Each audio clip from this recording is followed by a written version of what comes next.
Mortal Kombat 11. That's the most recent of the Mortal Kombat games released in 2019, and in essence continues the story that basically ended in Mortal Kombat 10, Mortal Kombat X, however you want to refer to it. It literally opens with a now sort of possessed by the rage of Shinnok, Raiden, literally torturing Shinnok and eventually beheading him, and thus delivering the head of Shinnok to Liu Kang and Kitana, who are now rulers of Netherrealm.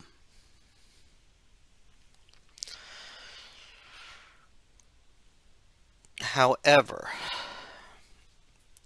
with that, we also see Kronika starting to show up. And it's revealed that Kronika, as the story progresses, is Shinnok's mother.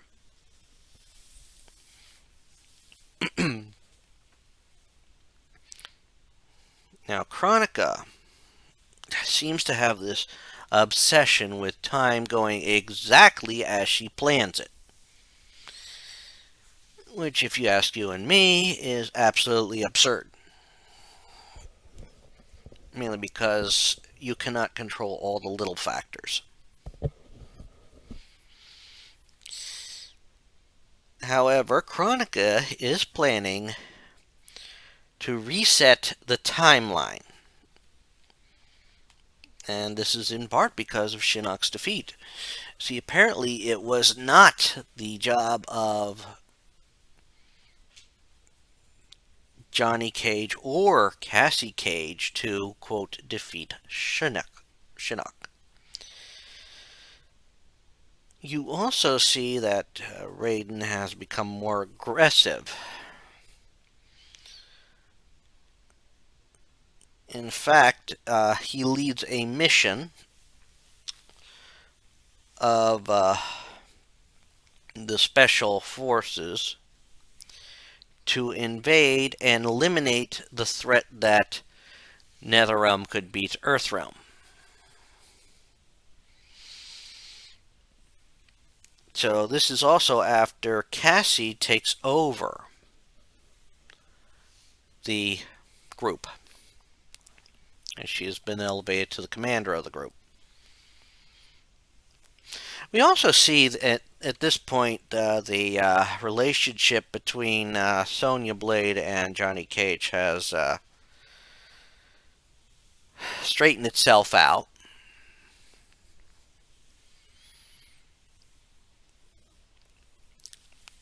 To which Johnny is, of course, happy about that, and so is Cassie. Cassie loves both of her parents. You can always tell this of her.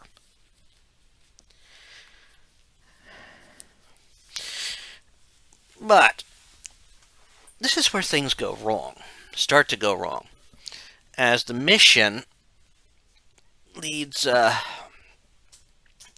forces to manage to destroy their objective, which is the bone temple that has Shinnok's head in it now. And so they must destroy it. Yep. They destroy it. Raiden actually serving as the distraction, which surprises the Revenant Liu Kang and Kitana, because they figured he's leading the attack. No, he's the and they're like, he's the distraction. This mission also sees Sonya Blade die in the line of duty, which is a hard thing for Cassie to have to deal with. And it's at this point where we start to see things go haywire, as Kronika has somehow brought the characters from the past to the present. For we see, it also should be noted that Jax has retired from Special Forces. But we now see a younger Jax, a younger Sonya Blade, being lieutenant at this time, and a younger Johnny Cage show up where the Special Forces are. Raiden disappears. That's because gods have a special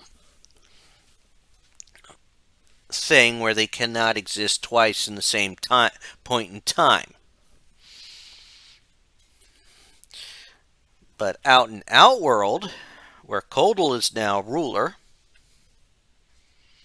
we see the arrival of a younger Kitana, as well as Shao Kahn, Liu Kang, Kung Lao, and Raiden is there. Perplexed by all this. And of course, all hell is breaking loose.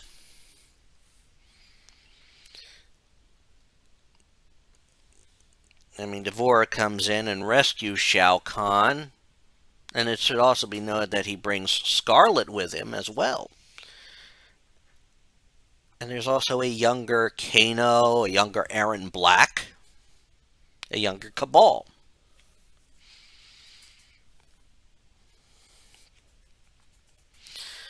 In the process, after they are successful in escaping, we find out that Kitana, they're out of place in time and space, and they're trying to figure out everything. Shao Kahn is now, quote, gets recruited by Kronika. And it's like Shao Kahn can accept that there is somebody more powerful than him, or at least until he's ready to take it from him. And then we have everybody showing up. Now we also have a younger Scorpion showing up too. And we learn that while these forces, Scorpion is now in league with Kronika, a younger Scorpion, while the older Scorpion and Sub-Zero are now investigating a Cyber Lin Kuei factory that is up and running again. And figuring Sector is running it, but it turns out he's not running it, because another of Kronika's recruits is in charge of it, and that is Frost. And it's also, she's recruited the Black Dragons. So she has all these things in her favor.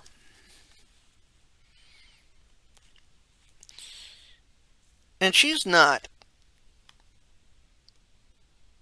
very confident in things working her way. And she's even gone to the lengths of recruiting an older Jax.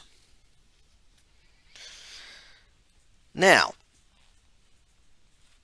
as things play out, and what even makes better is Kano is actually working with his younger self, which really adds to the chaos. Now, with Kronika now in charge, having seen, it seems, all the cards in her favor, all the characters work to straighten things out. At least the good characters. To stop her.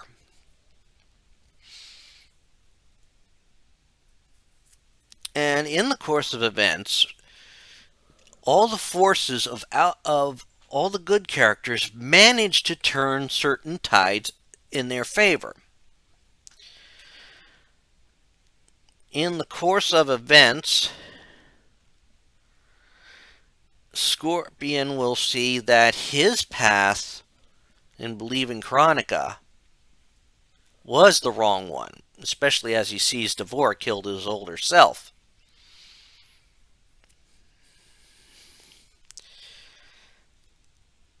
In the course of events, we have Sonya being captured by the Black Dragon. And note, I'm not going to give you these things in order because they do all play out. Which was the biggest mistake Kano could have made.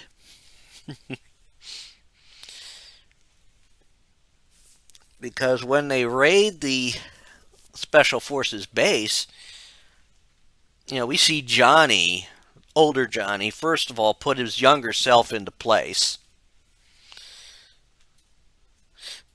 And which we find out, as Johnny has aged and matured, while he still has his wisecracks and that, he's old enough to see that when he was younger, he was an ass. It's kind of funny because he beats the shit out of himself. But we also see other things happen.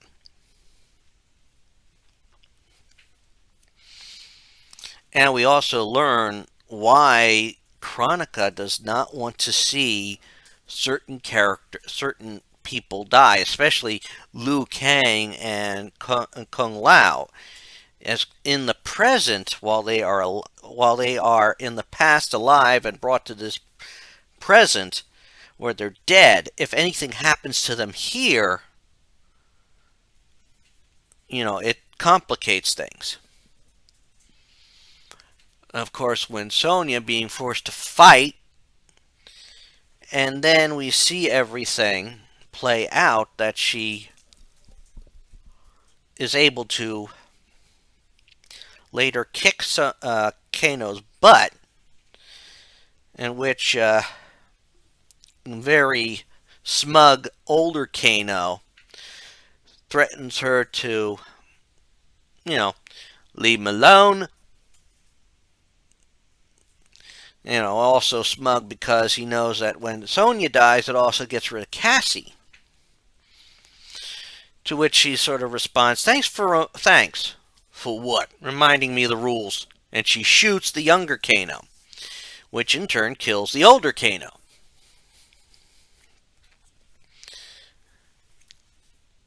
So that eliminates the Black Dragon factor. I mean, it's called, you see also some of these characters now have, you were one of the good guys, and then, now they're not. Example there being Aaron Black. But that eliminates that factor. Katana is proving herself the leader and manages to bring forth everybody. She unites Outworld, hereby undermining Shao Kahn's leadership and attempt to take over, and then eliminating his forces from Chronica's equation. This still doesn't bother her, because she still has NetherRealm. She has an older Jax who only wants to give his daughter a better life. That shouldn't happen this way. Of course, he also smartens up, especially after retrieving Chronica's crown, and he realizes what a fool he's been. And then he switches sides on them.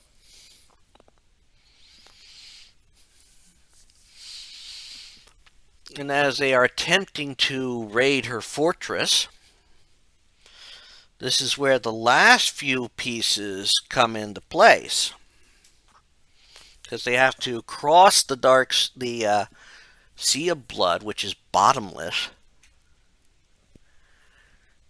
which is something I really don't want to try and fathom. But as that happens, what happens is this. Well, of course, before this, though, we find out one of the most key important things. One thing Chronica has done every time she's reset the timeline. She has always made sure that Raiden and Liu Kang have been at odds. Had somehow been at odds. Somehow always came to a point where they were fighting one another. Which also confirmed that the MK versus DC game is officially Mortal Kombat 8. And is, quote, one of these resets. Because what they do is when this realization hits, you see key moments in each timeline when Raiden and Liu Kang fought one another. And it's a shame that we see that, but it's actually the fact that what happens. So in the end, Chronica's so confident in what's going to happen. She has stolen away Liu Kang, and Revenant Liu Kang manages to show he learned something from Shang Tsung and steals his younger self's soul. Doesn't kill him, as it appears, but now has this extra boost to his powers. So as the ships are coming over to raid the island where Chronica's Keep is on,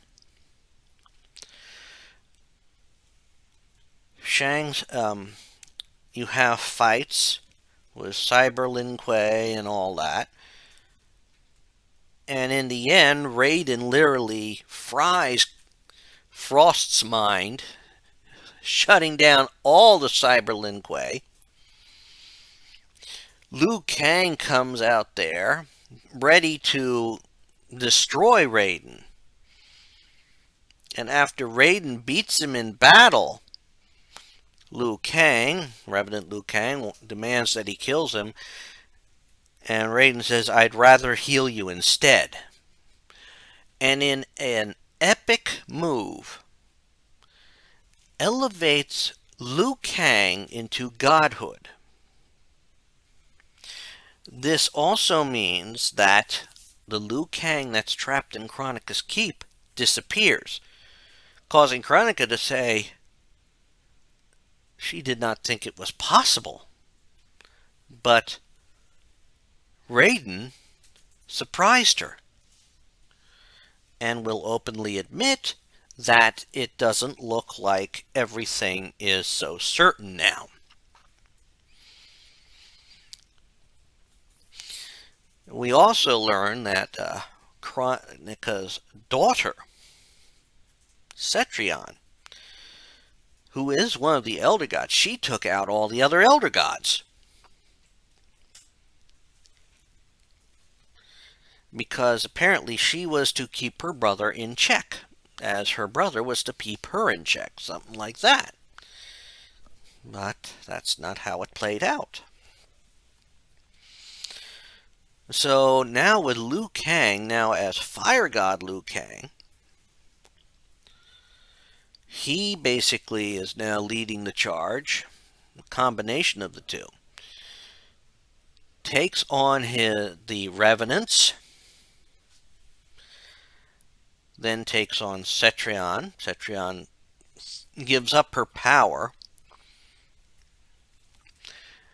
And then Liu Kang and Chronica fight. But Chronica has already started the rewind of time. Now it's at this point where we get revealed that there are 3 possible endings. The bad ending, of course, where Kronika wins and starts the new era. There is if Liu Kang can beat her twice in the, quote, prehistoric era, he will then take over as the one in charge of time, and then have Katana as his helper slash mate. And then there is the if you lose to Kronika once. And I gotta say, the fight with Kronika is epic. Because once she hits certain markers in her health, she will momentarily step away trying to do her thing while you fight one of the other characters that you had in the game. And if you have Aftermath or Ultimate, which is what I do have, not only do you fight any of the characters that you came across in the storyline, but also characters that weren't in the main storyline, as well as guest characters you could possibly come up against. But if you beat her at the dawn of time, that's the more canonical ending of the three, Liu Kang will now be the one in charge of time, and Raiden will be there to help him as a mortal.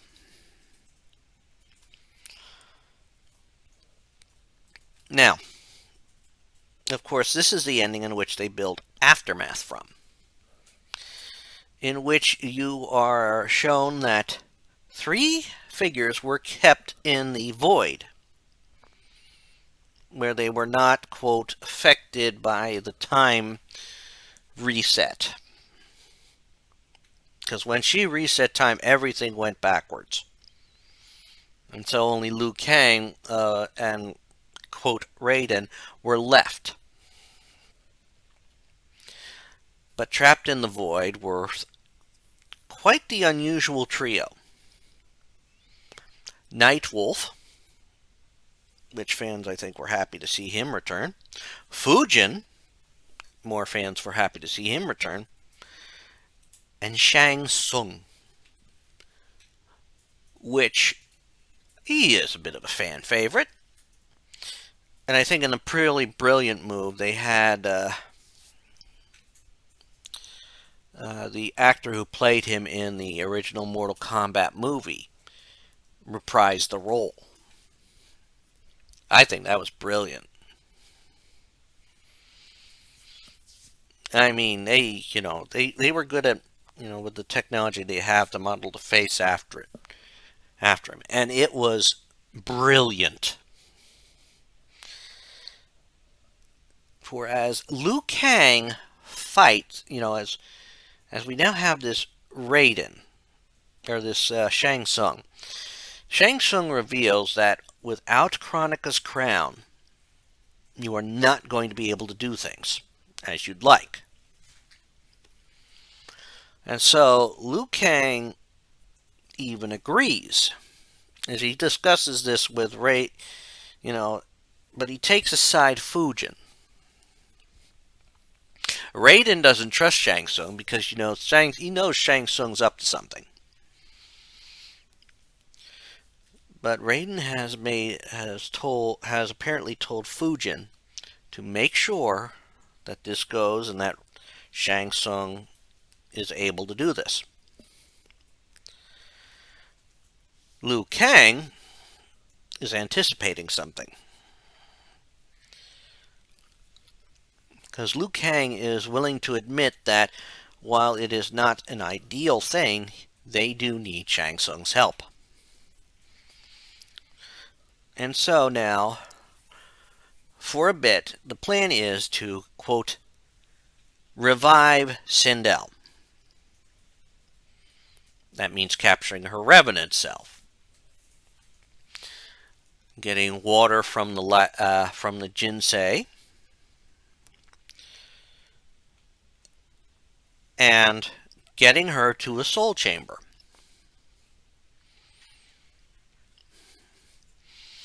Doing that, they do revive Sindel, and then they go and take Kronika's crown. Now, they have been avoiding causing any chaos in the timelines, even minimizing their impact because they cannot disrupt the timeline except to steal the crown. Once they steal the crown and arrive at the gardens in the Shiroryu temple, we have things straightened out. But now things are going to go haywire because they can't predict what's going to happen now. And what happens is Sindel manages to show her true colors, betraying Kitana, releasing Shao Kahn, and causing chaos in that end. In the process, it seems that he hurts Liu Kang, causing things to go chaotic. And then Shang Tsung tricks Fujin into giving him the crown. And now it appears that Shang Tsung, Shao Kahn, and Sindel are the ones defeating Kronika. But instead, Shang Tsung, he turns the tables on Shao Kahn and Sindel. No, he's going to be the one in charge. He was the one who could truly defeat Kronika and claim her crown.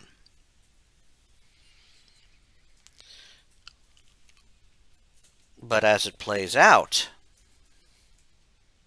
someone had anticipated what he was going to do. And that was Liu Kang. Which earns Shang Tsung, actually gives us like, there is some cold calculating in you. I'm impressed. And to which you now have a final battle in which you could either play as Liu Kang or Shang Tsung fighting each other. And if Shang Tsung wins, he is now merging all the realms together. And he is powerful. Even saying at the end of his, it has begun. Which I think only that actor can now deliver that line. If you play as Liu Kang and then win, we do see that he takes care of the timeline, coldly eliminating Shang Tsung from ever existing. And you see later that Liu Kang, who is now the fire god and all that, comes down and picks his chosen warrior, a younger Kung Lao. Well, the original Great Kung Lao, which we have a nice little humorous moment of. You remind me of my Kung Lao. Your Kung Lao, Lord Liu Kang? A story for another time. Which ends the main story of Mortal Kombat 11. And it makes us wonder what is to be in store for Mortal Kombat 12. Multiple probabilities, maybe? Hard to say. And like with the previous two Mortal Kombat games, they did add guest characters. Some that play a part in the storyline, as we saw with this one. What they added in the first allotment was 6 characters, 3 guest characters, and 3 Mortal Kombat characters. They included Shang Tsung, they included Nightwolf and Sindel, and guest characters, the Terminator, the Joker, which is, you gotta see his his intros. There is always a touch of humor with them, almost crazy humor. And to a lot of people's delight, you had Spawn, and him being voiced by Keith David just makes it even better. And then when, of course, Aftermath came out, adding to the roster, you had Fujin. I think they also added Shiva, and she is a playable character in the Aftermath chapters. And you have you have RoboCop that they added, which is a nice little nod to the 80s. And I forget how soon I think RoboCop was 80s, but still had a presence in the early 90s when Mortal Kombat first came out. And then with the last fighter pack, we had Melina enter the fray. We had Rain show up. And we also had Rambo, voiced by Sylvester Stallone. While they didn't get Arnold Schwarzenegger to voice the Terminator, they did get a nice sound alike, and it did do justice. And with all of this, this was a great entry. There were probably some drawbacks in that to it. I mean, you had some characters I don't know how some people responded to. I mean, adding a character like the Collector, who has 6 arms, 6 freaking arms. Garrus, who is literally not killable, although you can perform fatalities on him. He will come back. And I love that they brought Scarlet back and gave her a more fleshed out role, so to speak, tying in with things that she could do when she was in Mortal Kombat 9. But it was great that they did that. And I am curious to see where they go with the next installment. And that's all I'm going to say about Mortal Kombat 11. I do hope you've enjoyed listening to this, and as always, I do hope you subscribe to the channel, give this video a like. And this is Rich Kale, thanking you for listening, and have fun all. Bye.